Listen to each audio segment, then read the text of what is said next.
11:30 na ng gabi. So andito na ako guys sa may duyan ko. So ito yung aking higaan. Yan, may baon akong kumot saka unan. So ito yung aking higaan guys. Yan, duyan.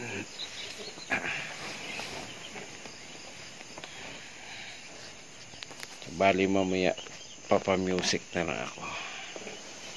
So medyo malamig. So guys, yung duyan ko mayroon yan kasamang kulambo. May kumot ako pero protection din sa lamig.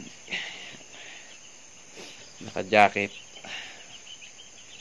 Pero yung ibabaw ko guys, ano to? Yero. Yan. Yan.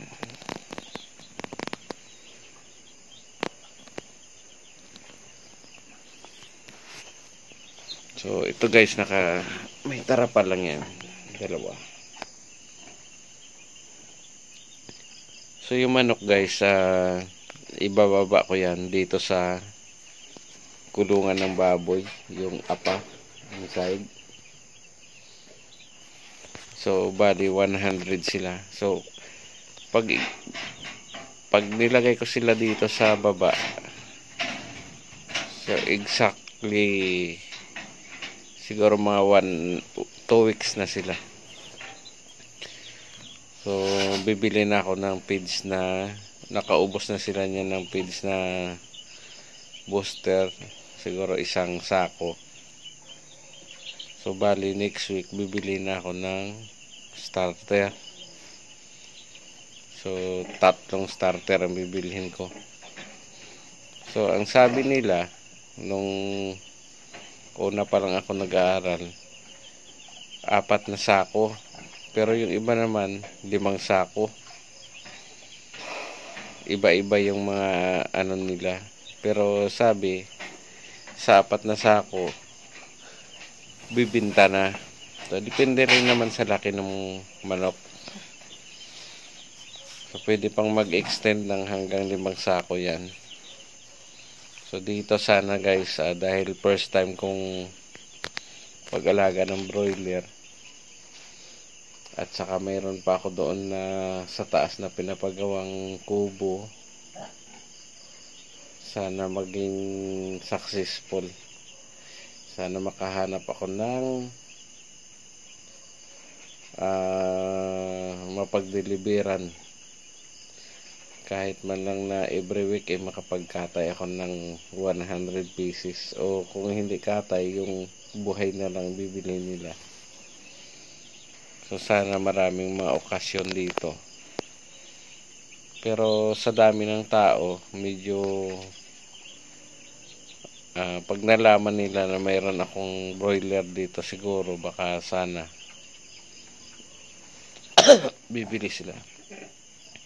So medyo mausok dito guys dahil may na-prepare akong heater para pag nag-brown out mayroon akong pamalit agad na pampainit dito sa loob ng brooder house. So ang brooding area ko guys, mini-maintain ko yung 32 degrees Celsius. So isang bombilya na lang nakalagay dyan. Pero pag mainit pa rin yan, papalitan ko na lang siguro ng 50 watts. So yun guys, update ko na lang kayo lagi. So kita-kits tayo mamaya ang baga. I-dip muna ako. So ayan sila. Bali pang mahigit 2 araw na sila ngayon guys. Nag 2 days sila kanina, mga 2:00 ng hapon. So malaki ang dinagdag na bigat nila. Ayan, malalaki na sila kaagad. So 1 week nito guys, expected natin na nasa siguro pwede na ito maging 1/4. Yan. So ito guys, ang tubig natin mayroong vitamin siya na Vitamin Pro. So pinapaubos ko na lang. So yan naman yun guys, yung kabila pure water yan, walang halo. Ayan. So kakalagay ko lang ng mga pagkain nila. Ayan. So busog na naman sila ulit, pahinga. Tapos mamaya kakain na naman ulit yan. So ito naman guys, yung isang ilaw puti yan. Tapos yung isang ilaw 100 watts. Ito.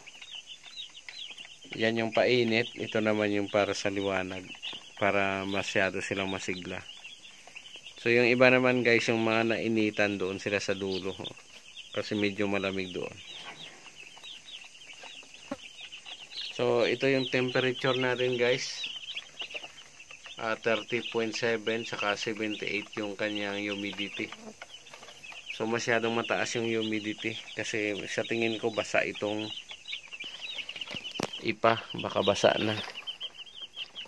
Yan, medyo basa na. Gawa ng mga ipot ng ating alaga.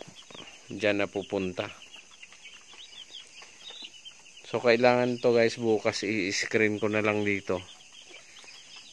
Lagyan ko ng screen para makasingaw yung kalahati, tsaka hindi pasukin ng ibang manok o kaya daga at pusa. So kalahati nito bukas naka-screen na. So dito tabunan ko to, ang nakasingaw ito. Yan. Kasi hindi pala pwede na nakatabon yung sako. So ilagay lang natin itong sako pagka tag-ulan o yung talagang napakalamig. Pero sa panahon ngayon mainit sa gabi, so yan ang tanggalin natin. So mamaya pag natulog ako, yung isang sako tanggalin ko na yan to, pasingawin ko siya. Total nandito naman ako nakabantay.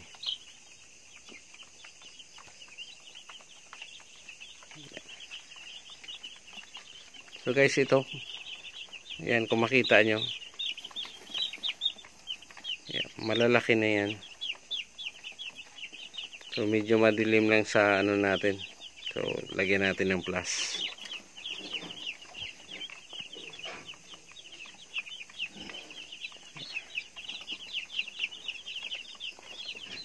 Yan. Busog. Oops. Nahulog pa. Masyadong maliksi kasi. Sorry. Lumagatok tuloy ang katawan mo.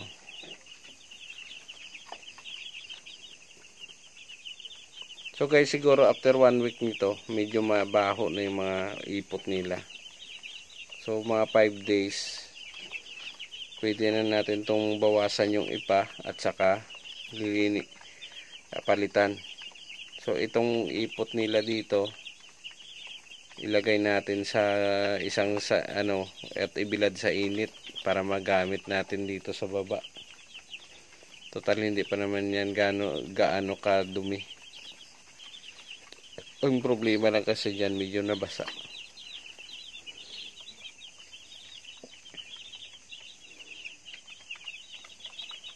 So yan sila guys. So abang-abangan natin sa loob ng 30 days kung makakapag-harvest na ba tayo dito o hindi. So next week magpo-post na ako nito sa group at saka doon sa labas ipo-post ko na yan na mayroon tayong for sale na mga broiler. So yung isa guys ay nainom. Hindi ko alam kung nahirapan siyang uminom ng tubig. Yan. So palitan muna natin to guys, yung isang tubig. Palitan natin ng malinis para mayroon na silang tubig dito magdamagan. Yan, ganyan sila kasigla guys. So 105 ito guys. May 5 na dagdag. So yung isa, yon yung namatay. So 104 na lang. So mahaba-haba pa yung panahon natin na para makipagsapalaran. So ito guys, sa first batch pa lang to. Saka siyempre first time natin mag-alaga ng broiler. So sinisilip ko guys yung isang sisiw na yun kasi basa yung kanyang kwitan. So hindi ko alam kung may sakit siya o wala. Ayan siya. Yan. So i-focus natin guys. Yan, sa mga marurunong dyan, sa mga expert, paki-comment na lang sa ibaba kung anong meron dyan sa ganyan o may sakit siya.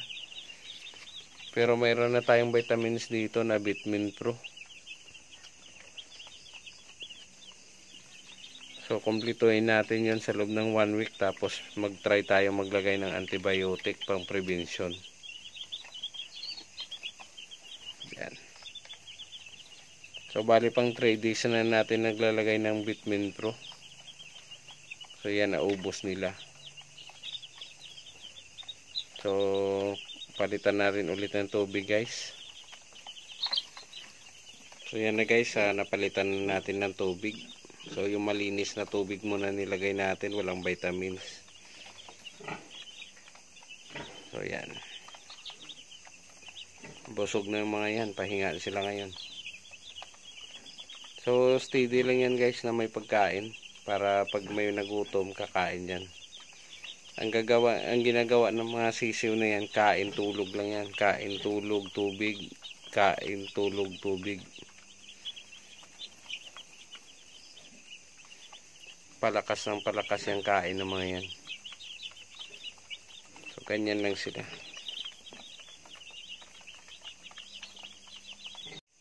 Hello guys, good evening. So dito na naman ulit tayo sa ating mga broiler. So bali pang 3 gabi ko na to dito na nagbabantay sa mga sisiw natin guys. So ayan sila sa loob.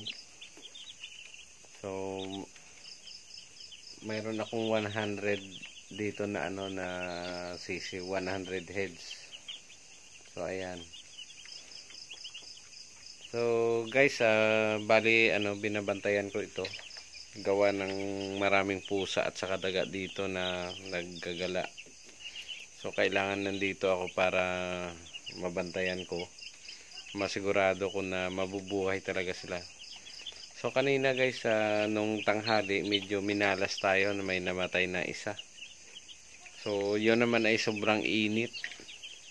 So hindi ko napansin na yung humidity natin at saka yung temperature masyado na mataas kasi may init pa yung araw, nakakulob pa itong ating kulungan. Yan, may mga sako yan ito. So wala yan singawan masyado kasi iniiwasan ko nung nakaraan araw, sobrang lamig.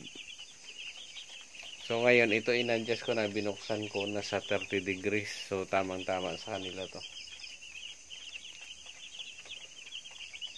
Yan. So guys, tingnan nyo ha. Yan guys, nandito tayo ngayon sa likod ng ating manukan. So time check natin, alas 8 ng umaga na. So nag brown out pala kanina guys, alas 5 ng umaga. So madilim dito sa loob ng manukan. So may broiler, kaya ito inangat ko muna.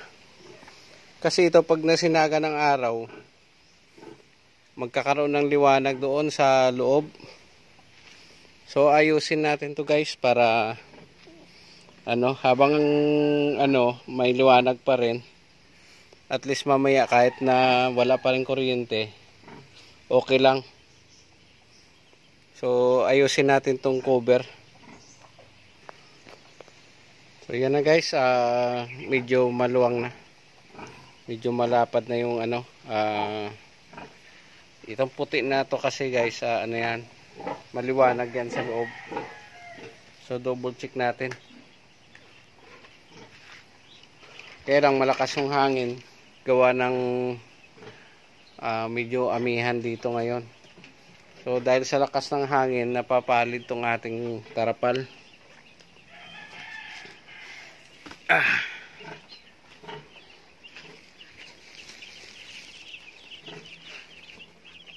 So yan guys. So tanggalin na natin tong ilaw natin. Yan, yung init naman normal lang, 30.3. Tanggalin natin yung ilaw kasi yung ating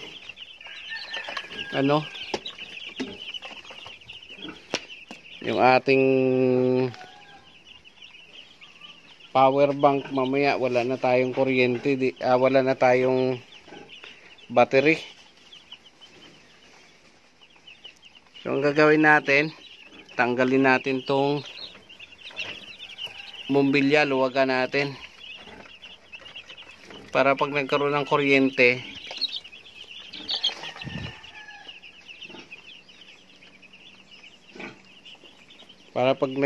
kuryente mamaya. Ayan, tinanggal ko na lang guys. So yun, maliwanag yun. Tapos mainit naman ang panahon, medyo madilim lang dito sa Manukan. So tinanggal ko muna yung power bank. Tatago muna natin dito. Yan. Para hindi mawala.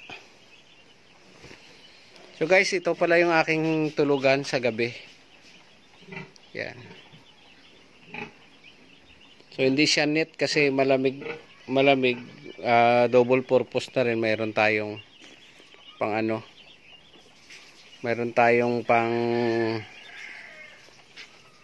pampainit. So buksan lang natin to guys, yung ito. So iwan ko lang kung tatalon tong ating mga manok. Yan. Silipin ko na lang mamaya. So para presko sila.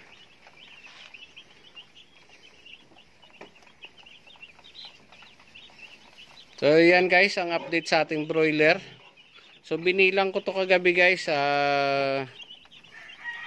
Kulang lang naman ng isa dahil na may namatay. So sa ngayon healthy sila. Wala naman akong nakitang matamlay. So bali guys, gagawa po na ako ng ngayon. Painuman. Palitan ko muna yan, lagyan ko ng vitamins. So lagyan natin ng Vitamin Pro. Yan. Yung sakto lang maubos nila maghapon guys, yun yung papainom natin. So yan, update ko kayo ulit mamaya tungkol doon sa bahay na pinapagawa ko, yung bahay ng manok. Yung capacity ay 300 heads. So hanggang dito na lang muna guys yung ating video. Sa mga baguhan sa aking channel, paki-like, share and subscribe na lang. Paki-click na rin yung notification bell para updated kayo lahat sa video na ina-upload ko araw-araw. So maraming salamat sa inyong lahat and goodbye.